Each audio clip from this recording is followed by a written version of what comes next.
back in the studio today, and I'm going to be making spoon rings. So the other video that I did was a simple just wrap it around your finger spoon ring. This one's a little more complicated, and so I started doing spoon rings like this a while back when I first started finding some antique spoons with some cool designs on them.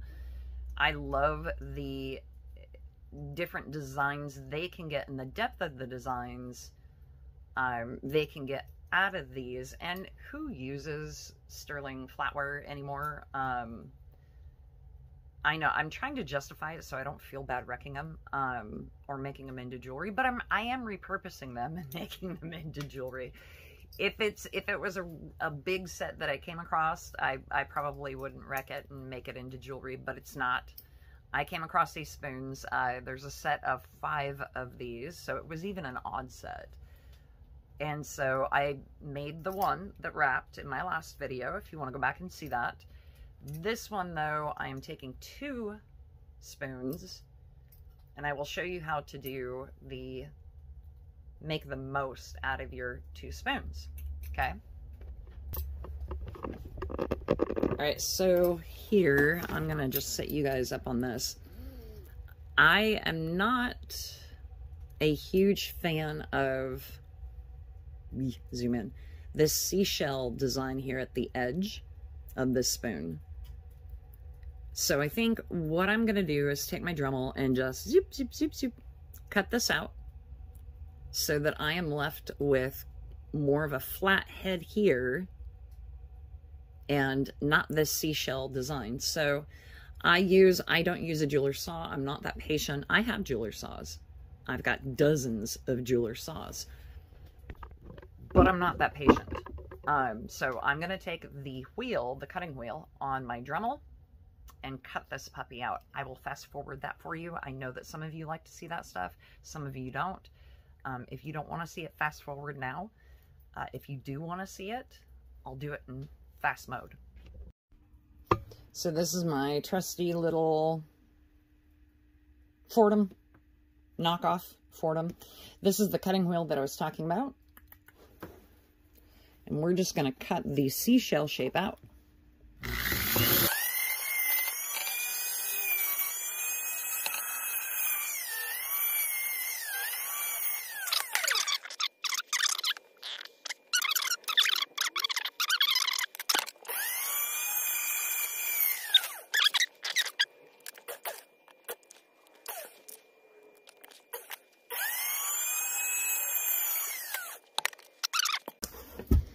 Okay, I put you guys in the tank, and I know that sounds weird, but I'm in the fish tank.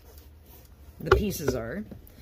I am just going to clean these up really quickly, and I need to figure out where the camera is. Camera's right here.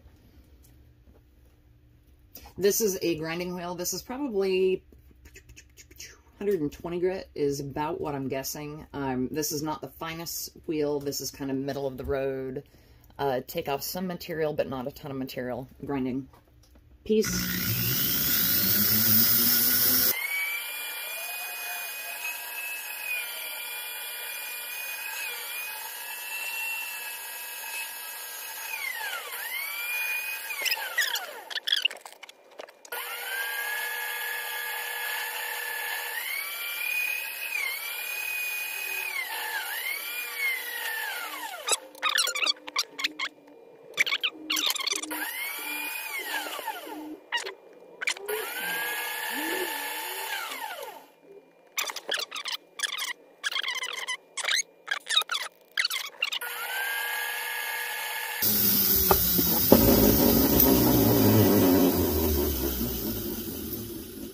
Are they mating? They look like they're mating. Yes. And even there's maybe even just a little bit of a gap in between there now. And that doesn't matter. So the idea with this setup here, I will have a stone or something set in the center.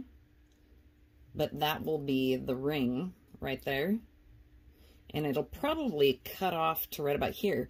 So then these sets of 3 flowers and these sets of 3 flowers those will then become the second ring.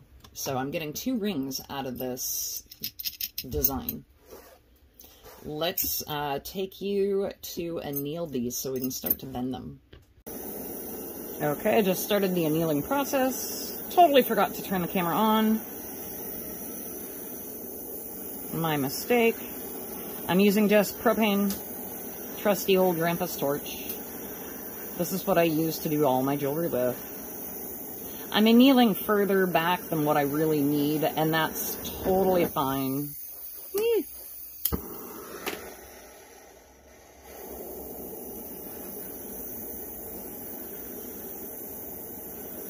Again, we're gonna make out of this section here another ring, so this will pre-anneal it for me. I'll probably anneal it again. So it was cold in the studio when I first started, so that's why this guy is not wanting to warm up.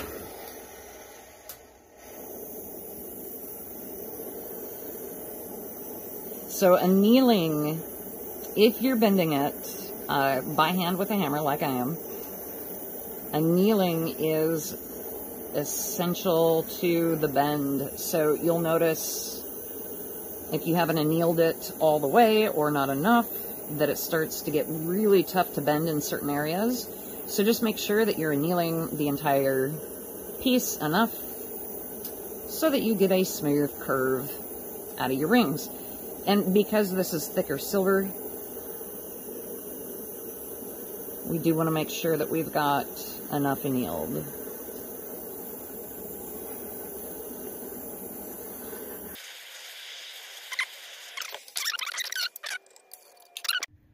So this is my bench setup. I am using, and I'm going to slide you guys down just a little bit.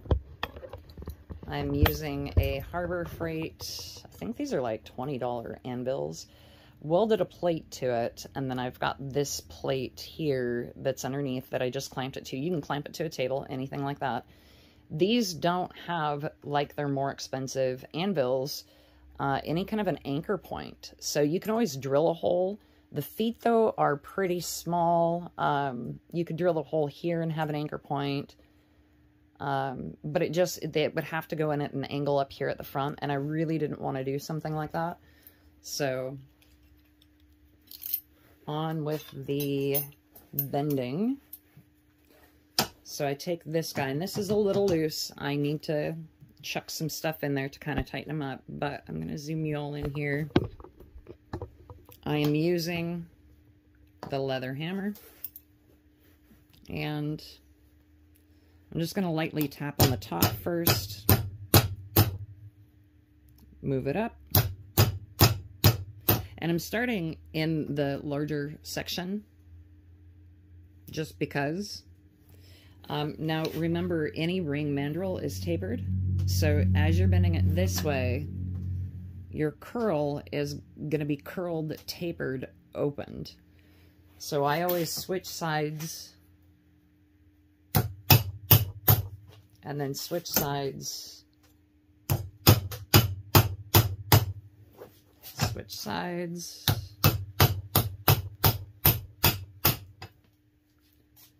switch sides, and see how I'm getting shorter and shorter?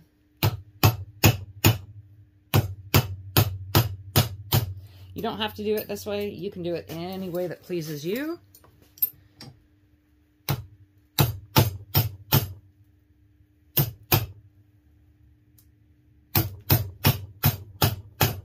And some people think that it's easiest to do it on the smaller portion first. Oh, you guys are out of view. Huh. Some people think it's easier to do it on the smaller section here first and then to size it up. Yep, that can happen. That can work. So, I've got half of it there.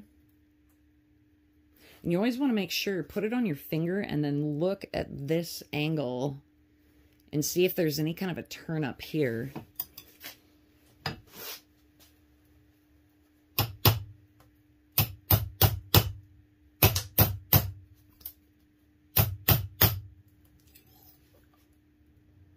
I want to make sure it's a complete half round, okay? And I want it a little bit smaller. There we go. Okay. Every time that you hit it, choop. Even though you're using this guy to keep it annealed, so the leather hammers, this allows the silver to stay soft and pliable. However, every time you hit it on something steel, it scrunches up the silver. So imagine like little molecules. When you heat it, the little molecules separate. Every time you hit it, they become tighter and tighter. So the hammer keeps that from happening. However, it is getting tighter and tighter on the inside of the curl. So right there, if I wanted to do a different size, I would re-anneal this. I don't want a different size though. So I am very happy with this. So time to do the other one. And I'm going to start from little this time and go to larger. And let's see if that makes it any easier.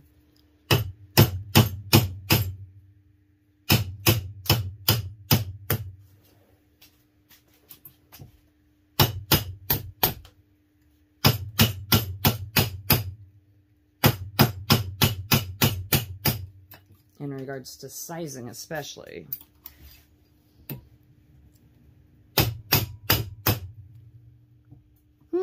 Maybe it did make it easier. Damn! I learned me a new trick. Okay. Wow, that took a lot less time. Alright. So this one still is a little on the small side rather than this one. So if you look, see how much larger the bend is on this one, and this one's quite a bit smaller. So I want to match the bends in these as much as I can, or the size, basically.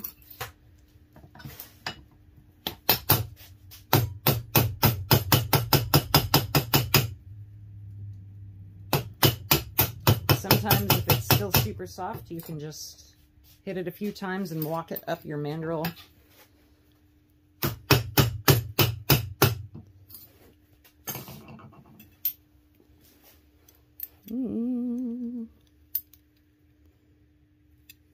Let's see. Getting there. It's almost there. What I think that would allow for that. I think I'm going to anneal this one, the one that we put the bend in initially, and then resize it on the smaller portion. So hold on. Voila! We're annealed again.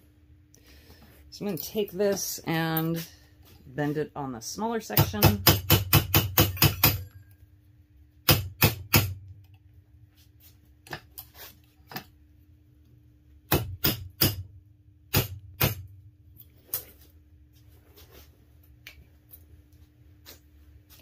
Okay, checking size. Size for the finger. It's a little... It'll be a little tight, but it does fit that finger. And when I put these two together like this, they sit pretty flush. Okay, let's take it to the bench and do some marking. Marking for where we'll cut. So I've got the two rings, and I'm gonna get my little dowel doodad. And so I know that center is literally right in the center of this groove for this mandrel. Move. Right about there. If I go to the back and look up, I'm going to lightly, tentatively mark this. Now see, I want to save these three flowers, okay? So these three flowers are going to serve as for the next string. So what I want is to cut it before it hits those three flowers, and I think that's going to be my dictator So sometimes, if you're unlucky, the size of your ring, you might wind up having to lose a little bit of this, or you can put a flat stock of sterling in between to connect the two. And like, I can cut above the flower on both. So here, see if you guys can see this. So that's my centerpiece. You see right down there when these are both into center, and then I flip it back over, it honestly looks like I can save all three flowers and that it would merge right together. So I will just cut at the top of the three flowers. Always make sure that you do double, triple checking these things to make sure that you're not losing a lot of this, because it's nice to be able to have another ring. And the width of this, the amount of depth that's in this, the amount of relief, all that good stuff, you might find it actually hard to sell a piece like this, because a lot of people, some people, 50% of people, 99.99999% of people, who cares about the percentage, may not like a big ring like this. They may want the smaller, more dainty ring that has the flowers. So just be aware of that. But you'll have a market for rings like this, but you will definitely have a market for rings like that too. Okay, I cut the ring ends off, and as you can see, I have it anchored and just set between these two pieces of broken kiln shelf.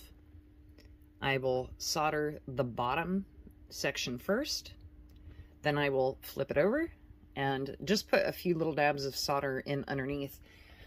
And then this is the remaining portion of the spoons. See how I cut just above the flower arrangement here? So these will make a separate ring. So this will be another ring. So onto the soldering. Okie doke. Gonna use Mr. Trusty propane torch. And hopefully I don't bump this, so...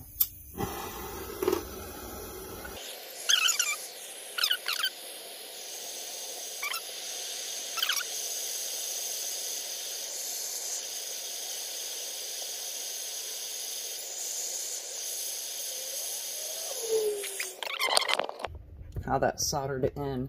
Now I know it looks a little crooked. If I take it here and show you, it's slightly offset, and that's actually okay. The top of it is what I want to make sure that is on par. I'm going to cool it off real quick. I'm going to just grind this down to make sure that this is flush. And the top of it looks really nice. Now I haven't soldered the top because I'm going to take this to the mandrel real quick and close this gap in just by hammering it lightly.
All right, for the centerpiece for these rings, I always put a centerpiece in them. I've got a whole stash of different loose gems with different settings. And so most of these are earrings, single piece earrings.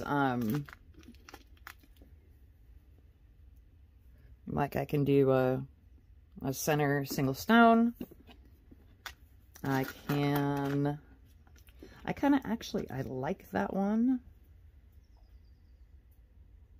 Normally I pop the stones out of these, so then that way I can use the bezel, and then in the center it does go. I've got 2 of these, so actually I could do 2. Oh, here.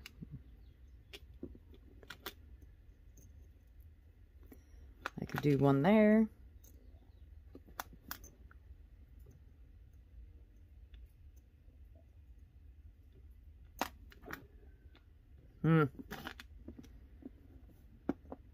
One there.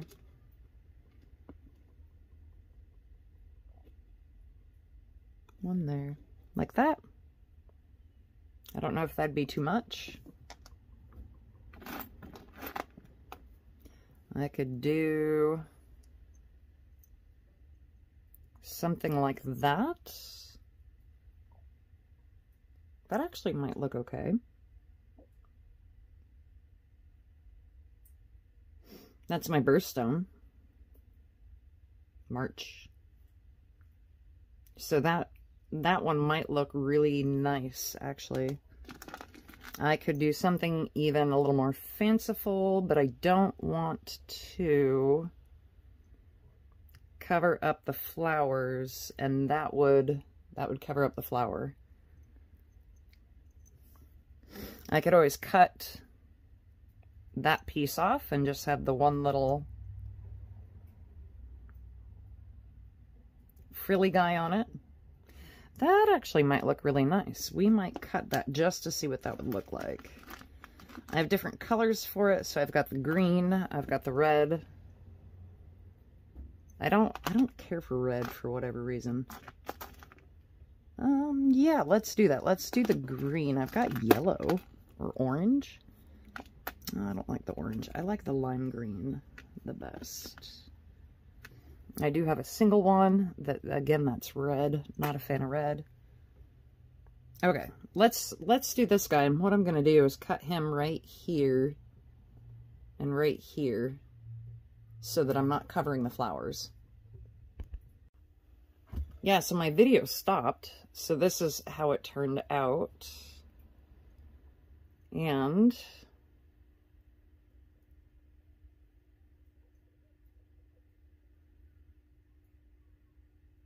it would fit like a so on the ring. Okay, so now it is time to attach this little piece onto the ring top. So I took a little bit of a grinder and smoothed out the top because it's bound to have bumps on it that are part of the decorative design. I only smoothed out what this would cover. So I am not going to put solder on this because, see the hinges? The solder might close up on those hinges, and I want it to lay on the ring naturally. I don't want it to sit flat and have to struggle and have issues. Yeah. So I'm going to just put a small bit of solder on the top first.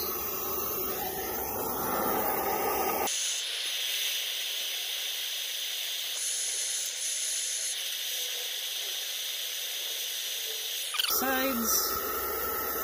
And then we're going to pick this guy up.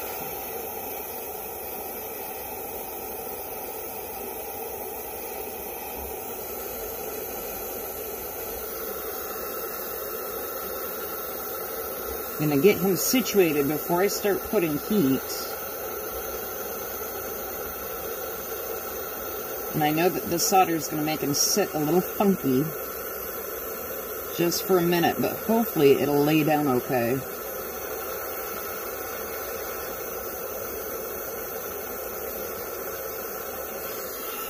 I think that's straight.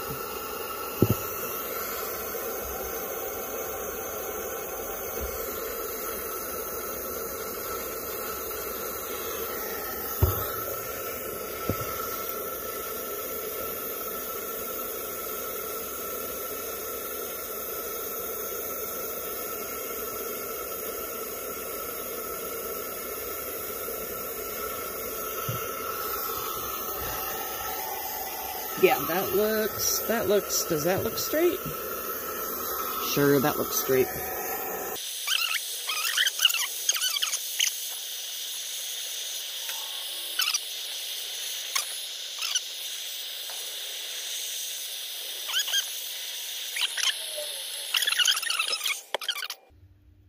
I think that soldered that puppy on.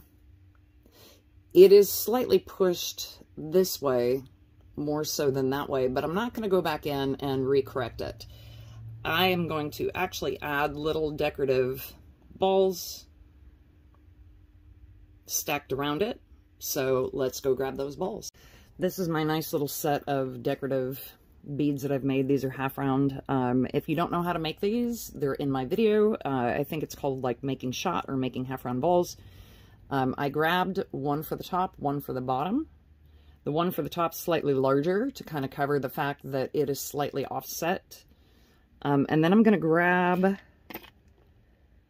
so here's the one for the top, one for the top, one for the bottom. And I want to see what would look right on the sides that will not cover the flower. Yeah, so that size would look wonderful on the sides and would not cover the flower. So I want to find another one. Is that one a little too big? Nope. That one's good. Those two. 1, 2. Perfect. What about one that's a little taller? That could work too. It just looks like it's all the same size.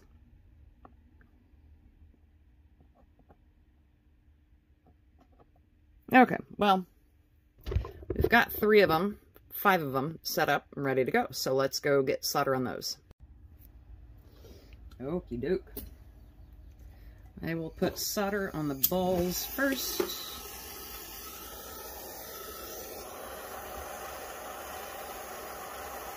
Actually, I've got a lot of solder built up on this little prong thingy. So I'm just going to roll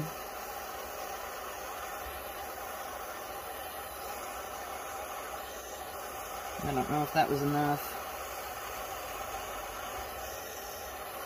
I know the camera's probably not picking up like how much solder I'm putting on, but it's just a dab.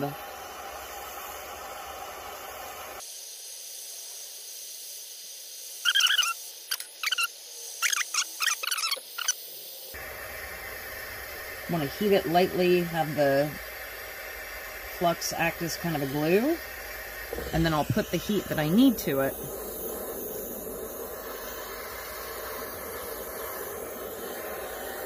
And just keep an eye on it to make sure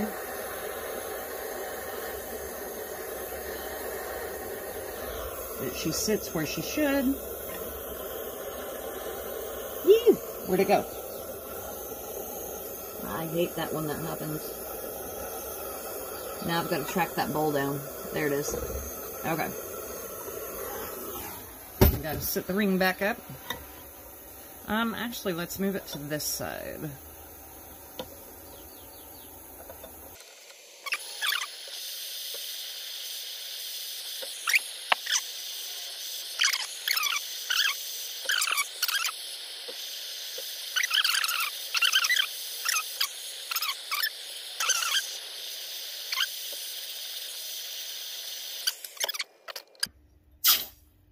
Cool her off. And I think she's ready for pickle. So we're going to throw this in the pickle bath, get her all cleaned up. I'll grind this down to make that area flush. Usually I do like to see these mate, but on this one I wasn't seeing a mate anytime soon, so I didn't worry about it too much. It is a really thick band. Honestly, it won't look bad once this is all round together. So, in the pickle it goes.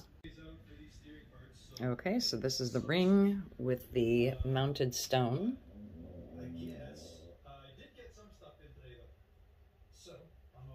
So, it's not totally finished. I still have a little bit of buffing to do. but that is it.